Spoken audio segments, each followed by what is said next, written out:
Bien, vamos a comenzar. En primer lugar, tenemos la intervención de Ana Álvarez Pablos. Ella es secretaria general adjunta para Asuntos Administrativos del Senado de España, quien participará con el tema Enfoque de género en la normativa de la Unión Europea y de España. Le damos la más cordial bienvenida a Ana por aceptar la invitación a este evento. Muchas gracias, Livia. Antes de empezar, quería agradecer de forma personal a Livia la invitación. Yo no soy una experta en el tema, pero aún así me siento muy halagada de estar aquí entre todos vosotros. Cuando preparaba esta intervención, dudaba si hacer un enfoque de carácter académico que me hubiera llevado a una detallada exposición de la normativa europea y de la normativa española, o bien hacer un enfoque más de carácter subjetivo, en el que intentase transmitir cuál ha sido mi experiencia profesional y cuáles son las reflexiones personales que han estado motivadas por mi propia vivencia. Y al final, en aras de una mayor atención, y yo sé que seguir un evento en el entorno digital nos resulta fácil y que los límites de la concentración oscilan entre los 5 y los 10 minutos, pues he optado por un enfoque más subjetivo en donde os contaré cómo he vivido yo el enfoque de género en tanto el Parlamento español como en el Parlamento Europeo, donde trabajé durante 2 años.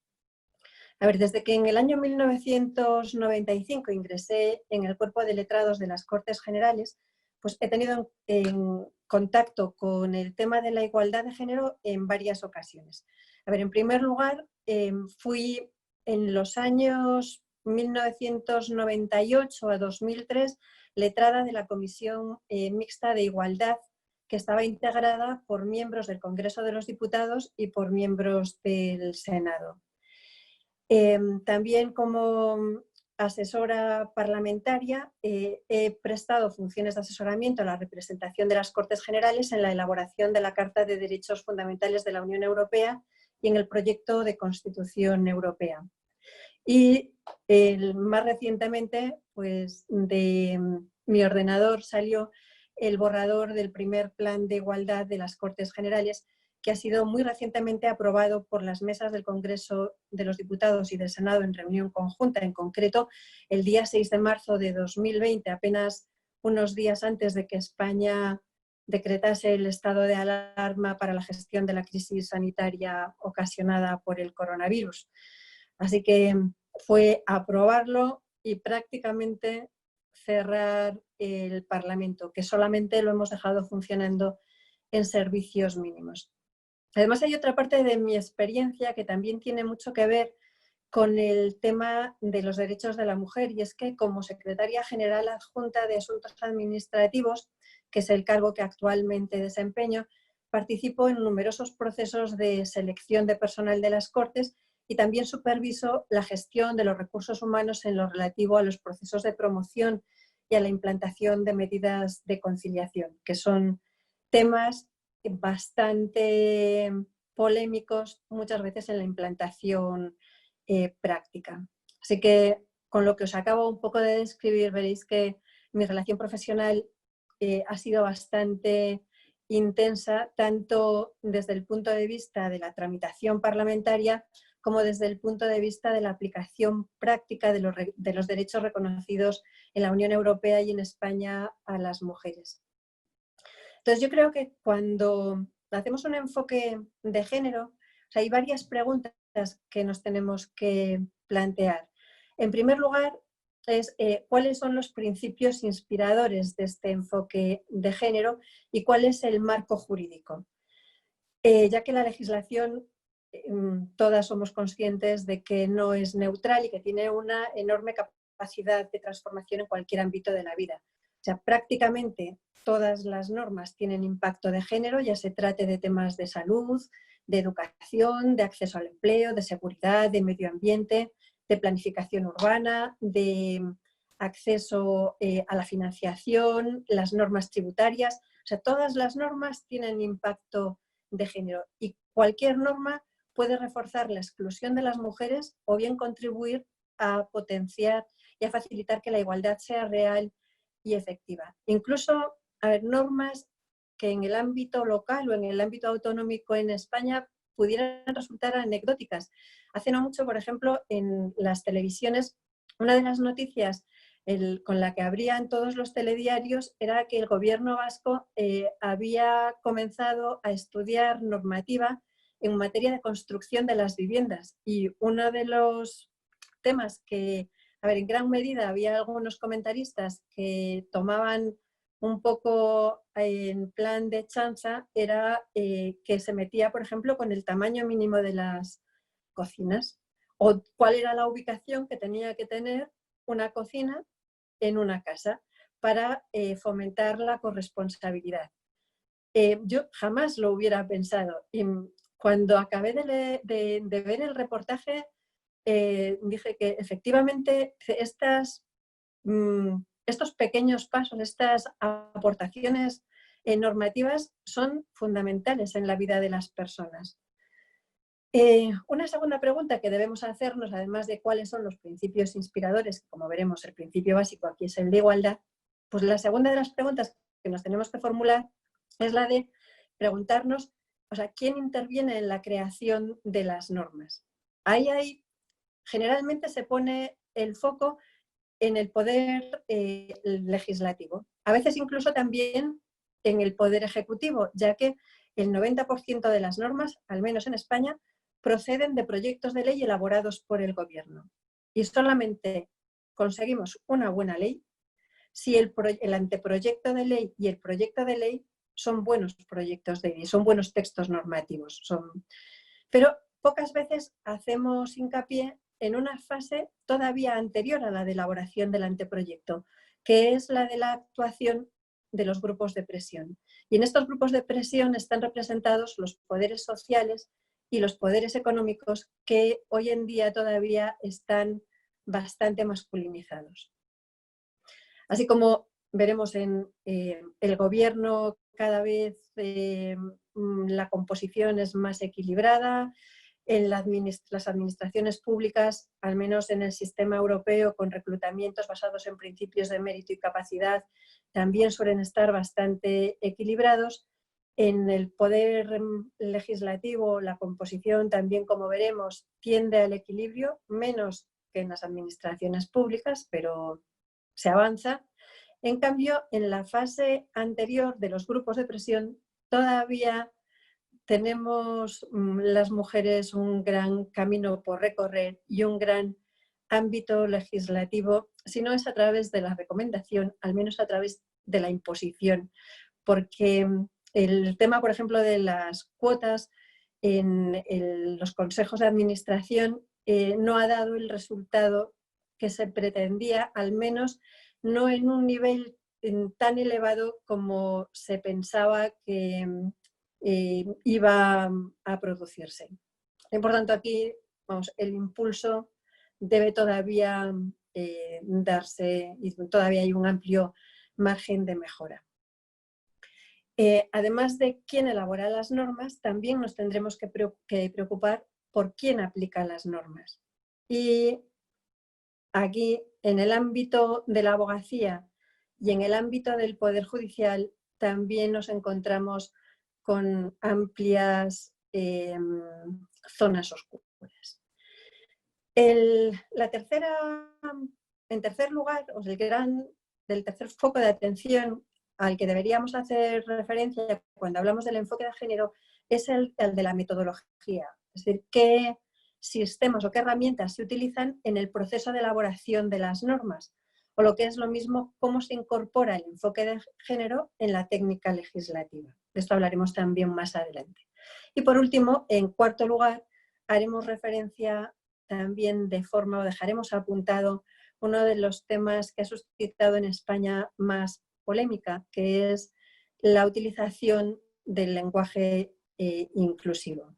Como sabréis todas, la Real Academia de la Lengua Española también recientemente ha emitido un informe a petición de la Vicepresidencia del Gobierno de España relativo al uso del lenguaje inclusivo en la Constitución española. Y las conclusiones no han gustado a todo el mundo. Pues bien, empezaremos por tanto con la primera de las preguntas y es la relativa a los principios. O sea, ¿qué hay detrás del enfoque de género? Pues detrás del enfoque de género, como todos intuiréis, está el principio de igualdad. Una igualdad además que no es meramente la exigencia de un trato idéntico, sino que impone la eliminación de todas las formas de discriminación contra las mujeres. Y para ello los estados deben utilizar todos los mecanismos a su alcance, que son las leyes, las acciones, los planes, los programas, la financiación, el presupuesto. Un paso más allá de la igualdad de trato y de la no discriminación lo encontramos en las acciones positivas encaminadas a acelerar la igualdad de facto. Y esta es la que se denomina discriminación positiva, que no siempre es fácil de gestionar. Y os voy a poner un ejemplo reciente que he vivido personalmente en un debate muy intenso con los representantes del personal de las Cortes Generales en la elaboración del primer plan de igualdad. Este primer plan de igualdad tenía uno de los ejes que se dedicaba al estudio y al análisis de cómo se accedía a la función pública en las Cortes Generales. Pues una de las propuestas que presentó, en realidad la propuesta no venía de los representantes del personal, venía de una empresa asesora que conocía poco el funcionamiento de las instituciones públicas en el sistema continental europeo, porque propuso, y los representantes del personal defendían, que en caso de que hubiese un empate en un proceso de selección, se resolviese ese empate a favor del sexo subrepresentado.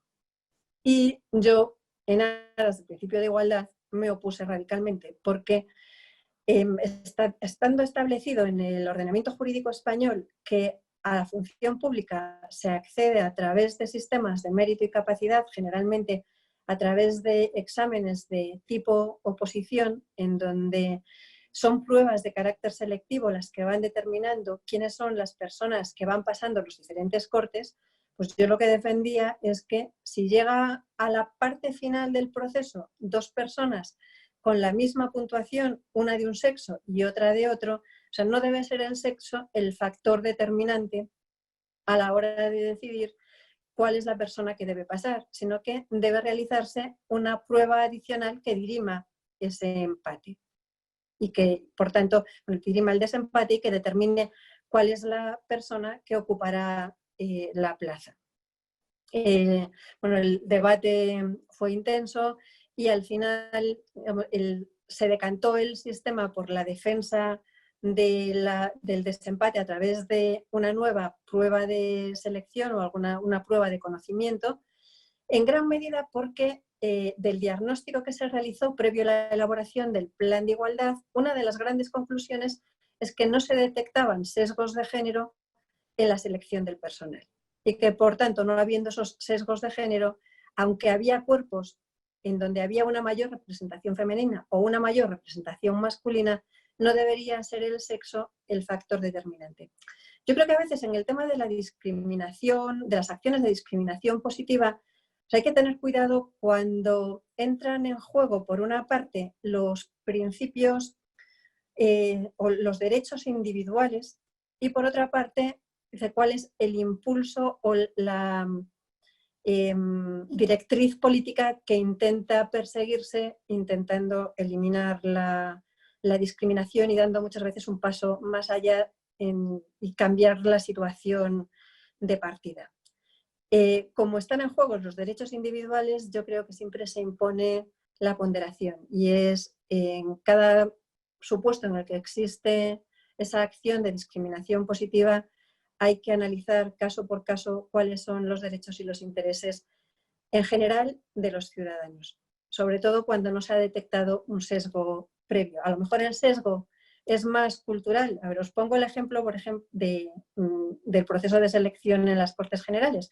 Hay determinados cuerpos, por ejemplo, el de taquígrafos, que es femenino, que generalmente llamamos cuerpo de taquígrafas. Hay 2 hombres y el resto, hay unas 100 entre el Congreso y el Senado, que son mujeres.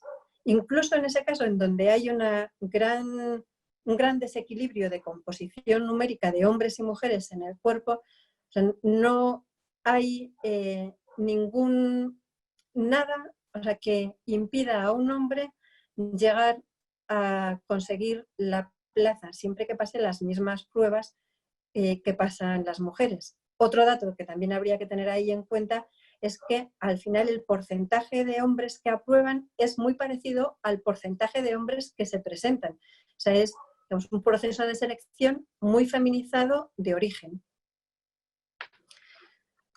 A ver, en segundo lugar, vamos a ver un poco cuál es el marco jurídico. En este caso no me voy a detener en la enumeración de las normas jurídicas relacionadas con la igualdad de género a nivel europeo y a nivel español. Yo aquí os invito a visitar la página web del Boletín Oficial del Estado, que tiene una sección específica sobre la materia. En la página del Boletín Oficial del Estado, que es la publicación oficial de las normas de España, hay un apartado, una sección que se dedica a la codificación sectorial. Y precisamente una de las entradas se llama así, Igualdad de Género, que tiene 236 normas jurídicas relacionadas, que están agrupadas en diferentes apartados. Así, por ejemplo, el primer apartado recoge los artículos de la Constitución española y la jurisprudencia del Tribunal Constitucional en la materia. Un segundo apartado lo que hace es indizar los textos internacionales de distintos organismos, desde Naciones Unidas a la OIT, Consejo de Europa. Luego, un tercer apartado ya enumera la normativa más relevante de la Unión Europea, aunque yo reconozco que en este apartado recomendaría también acudir a una página web muy buena, que es además de reciente creación, que es la del Instituto Europeo de Igualdad de Género, que tiene enlaces a las fuentes normativas de la Unión Europea y también tiene un análisis de datos y muchas publicaciones de estudios relacionados con la igualdad de género, que además los clasifica también por materias y hace referencia al impacto de las políticas de igualdad en materia de salud, en materia de educación, en materia de seguridad, en materia de políticas agrarias, para que cualquier materia sobre la que tiene competencia la Unión Europea tiene una entrada en esta página web del Instituto Europeo de Igualdad de Género. En relación con la Unión Europea, también quisiera destacar un documento COM. Los documentos COM son los documentos de la Comisión y hay uno también muy reciente que data del 5 de marzo de este mismo año, de 2020, que es una comunicación de la Comisión al Parlamento Europeo, al Consejo, al Comité Económico y Social y al Comité de las Regiones, en donde se plantea la creación de una Unión de la Igualdad. El documento se titula Estrategia para la Igualdad de Género 2020-2025. Y en ese quinquenio lo que hace la Comisión Europea es plantear acciones que va a poner en marcha a lo largo de estos 5 años, en las que se va a dirigir tanto al Parlamento Europeo para que vaya dictando normativa, como al Consejo de la Unión Europea para que también los gobiernos vayan haciendo transposición de directivas, de reglamentos y vaya adoptando decisiones de forma coordinada en toda la Unión Europea sobre distintos aspectos. Y aquí un poco os voy a contar cuál es el enfoque de género que se va a aplicar en estos próximos 5 años en la Unión Europea. En primer lugar, uno de los objetivos es poner fin a la violencia de género, porque los datos son escalofriantes. Incluso en la Unión Europea, que podemos considerar como la zona, o la institución que es líder mundial en igualdad de género. Con deciros que de los 20 estados mejor posicionados en materia de igualdad de género, 14 son miembros de la Unión Europea. Pues incluso dentro de la Unión Europea, que es considerado uno de los paraísos de la igualdad, el 33% de las mujeres de la Unión Europea ha sufrido violencia física o sexual. El 22% de las mujeres de la Unión Europea ha sufrido violencia por parte de su pareja. Y el 55% de las mujeres de la Unión Europea manifiesta haber sufrido acoso sexual. Así pues, las cifras son enormes. Y también llama la atención de que el hecho de que la Comisión Europea ahora he firmado el convenio, hay un convenio del Consejo de Europa, que es el convenio de Estambul, que pretende precisamente eliminar y luchar contra la violencia doméstica y contra la violencia contra la mujer. La Unión Europea firmó el convenio en 2017, pero todavía no está vigente en todos los Estados miembros, porque hay Estados miembros de la Unión Europea que todavía no lo han firmado. Y uno de los objetivos que se plantea la Comisión es que todos los Estados miembros a lo largo de este quinquenio acaben ratificando este instrumento. A ver, otro de los objetivos que se plantea la Unión Europea es combatir los estereotipos de género, porque considera que son una de las causas más profundas de la desigualdad. Esto es lo que se denominan las expectativas estereotipadas. Y a ver, yo aquí hago una reflexión interna, o sea, incluso en mi familia, que es una familia de clase media típica europea, en donde yo tengo varios hermanos. Mi hermana pequeña tiene 2 hijos de 10 años y de 7 años. Ella es inspectora de Hacienda, mi cuñado es ingeniero y la educación que están recibiendo sus hijos, vista desde fuera, está totalmente estereotipada por los juguetes que utilizan, por cómo los visten, por lo que les dicen, por los adjetivos que utilizan. Y a ver, yo estoy convencida de que lo hacen de forma inconsciente, pero o sea, hay un margen también muy amplio de actuación por parte de los poderes públicos en materia de sensibilización y de educación. Porque, digamos, si en Europa todavía hay un porcentaje elevado que inconscientemente utiliza estereotipos de género, es difícil corregirlos porque es muy fácil marcarse incluso en ese contexto techos de cristal. De ahí que la Unión Europea, por ejemplo, tenga programas específicos dirigidos a potenciar la participación de las mujeres en proyectos de investigación, desarrollo, y está especialmente preocupada por la implicación de las mujeres en el entorno digital, tanto a nivel de investigación como a nivel de creación de empresas en un entorno digital. Otra fuente de preocupación de la Unión Europea es el de la brecha salarial. Siguen existiendo todavía porcentajes, por ejemplo, la diferencia de tasa de empleo entre hombres y mujeres en la Unión Europea es del 11,6%. Y todavía la brecha salarial supera el 20% en muchos de los países de la Unión Europea. Así que también sobre la brecha de género también hay que incidir.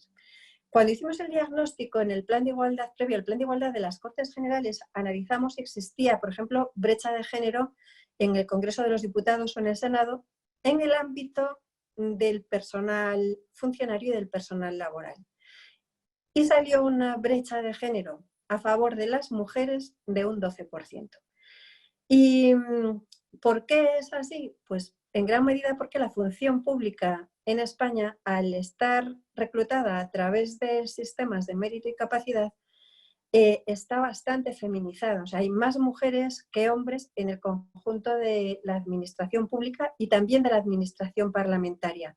Sobre todo en puestos de carácter administrativo y también en puestos incluso de carácter de asesoramiento técnico y de asesoramiento jurídico. En cambio, todavía están masculinizados, por ejemplo, la brigada de mantenimiento, que son los operarios de albañilería, los oficios de carpintero, climatizador. Bueno, está integrado en el Senado exclusivamente por hombres. Estamos planteándonos si podemos hacer algo para reclutar mujeres en ese ámbito, pero a ver, lo hemos intentado, pero tal y como establecemos, se presentan muy pocas mujeres.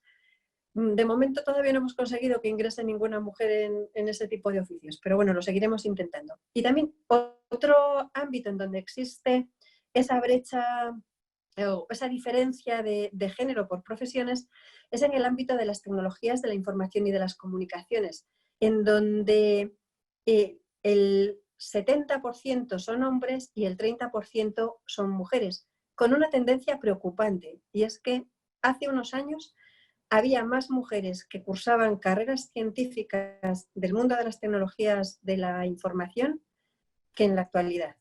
Y también yo creo que es algo que tenemos que intentar corregir, pero o lo corregimos de origen desde ya en el ámbito familiar, cultural y educativo, o ya en el momento del reclutamiento es muy difícil poner una solución en este sector. Mi querida Ana, Otro te de los... quedan 5 minutos, por favor. Muy bien, pues pasaría entonces a contaros, bueno, en el ámbito de la brecha también que pretende la Unión Europea, en donde pretende actuar la Unión Europea, sería la brecha de pensiones entre hombres y mujeres, que en gran medida está asociada también al hecho de que las mujeres durante una parte de su vida laboral se han apartado de sus carreras profesionales. Y ahí la legislación en materia de conciliación es especialmente relevante. Y no es fácil, porque nosotros estamos intentando, por ejemplo, ahora en el ámbito de las Cortes Generales, implantar medidas de conciliación y nos cuesta que las mujeres no pidan jornadas reducidas. Para mí, por ejemplo, la jornada reducida que supone una merma retributiva en la misma proporción que la merma de horario que uno hace, no me parece una buena solución, sobre todo porque luego influye en las pensiones que van a cobrar. Así que intentamos implantar medidas de flexibilización y medidas de conciliación como la potenciación del teletrabajo. Otros ámbitos en donde la Unión Europea también está trabajando es en el ámbito de la salud, en el ámbito presupuestario y en el ámbito medioambiental. En el ámbito, si pasamos ya al ámbito nacional español. Bueno, pues aquí tenemos que decir que en el ámbito del gobierno, el gobierno es paritario. En el ámbito de las asambleas legislativas, del Congreso y del Senado, es equilibrado, o sea, no es paritario. Ahí el porcentaje es más 60% hombres, 40% mujeres, pero luego ese equilibrio sí se mantiene en los puestos, por ejemplo, en los cargos más relevantes como son los presidentes de comisión. Pues hay el mismo porcentaje de mujeres que de parlamentarias hay en las cámaras. Sí se observa un cierto sesgo de género en la composición de las comisiones, en donde, por ejemplo, tengo los datos de la composición de la Comisión de Igualdad. Bueno, pues en la Comisión de Igualdad más del 70% son mujeres y solamente un 25% son hombres. Y lo mismo sucede en algunas comisiones vinculadas con los cuidados, con lo que los partidos políticos deberían hacer una cierta autocrítica a la hora de designar quiénes son sus representantes en las comisiones. Se está, por ejemplo, con el impulso que ha tenido últimamente el tema de la igualdad por el hecho de que hay 2 mujeres presidentas tanto del Congreso de los Diputados como del Senado, se está debatiendo, por ejemplo, la creación de espacios por ejemplo, para que haya salas de lactancia. O sea, no es difícil porque los espacios tanto del Congreso como de los diputados como el Senado ocupan, sobre todo el Senado, ocupan muy poco espacio y es difícil encontrar hueco. Pero aún así, bueno, estamos haciendo reorganización de espacio para facilitar pues una sala de lactancia, para instalar cambiadores en los baños de uso común. Y tenemos, en cambio, algunos problemas con el tema de la conciliación horaria, porque dependiendo de si los parlamentarios y de las parlamentarias son de Madrid o de fuera de Madrid, su conciliación y sus expectativas de conciliación son radicalmente opuestas. Y esto nos influye muchísimo en el ritmo de trabajo de los funcionarios y del personal laboral de la Cámara. Porque los parlamentarios de Madrid no les importa que el horario sea un horario, digamos, más laboral, que se acabe a una hora razonable, y teniendo en cuenta ya que horas razonables son las 8 de la tarde, y no las 5 o 6 de la tarde como sería en otros ámbitos laborales, pero el caso es que los que tienen que venir y pernoctar en Madrid porque vienen de otras circunscripciones, lo que quieren es concentrar en el menor número de días posible su actividad. Te queda un Esa minuto, mi querida Ana.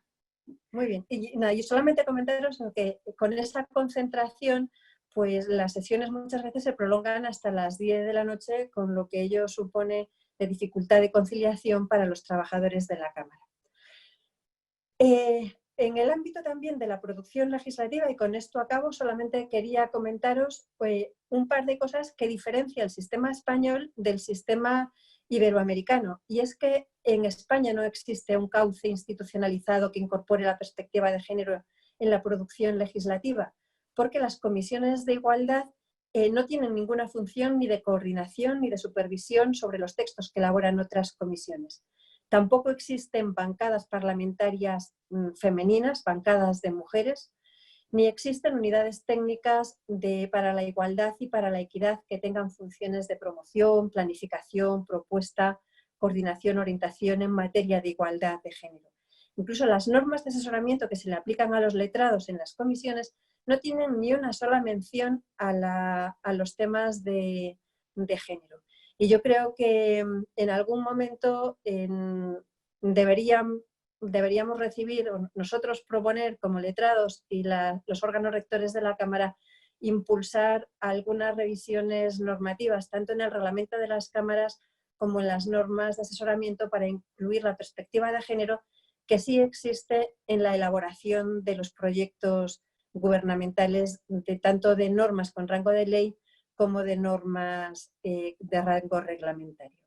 Y esto es todo lo que quería comentaros, y dejo para otro momento el tema de la perspectiva del lenguaje inclusivo, que ha sido también bastante polémico en España en estos últimos meses. Muchísimas gracias, Ana, a ti. Es una brillante intervención. Tenemos que hacer una conferencia solo contigo, definitivamente, porque hay muchísimo que tenemos que conocer de cómo se aplica la perspectiva de género en Europa y España, y me comprometo, y de hecho te extiendo nuevamente una cordial invitación para poder escuchar. Sé que el tiempo ha sido sumamente corto para que nos puedas transmitir toda tu experticia, pero te agradezco sobremanera por tu bondad de haber aceptado participar en este evento, mi querida Ana, y desde ya una nueva invitación para terminar con este tema. Muchas gracias, Ana.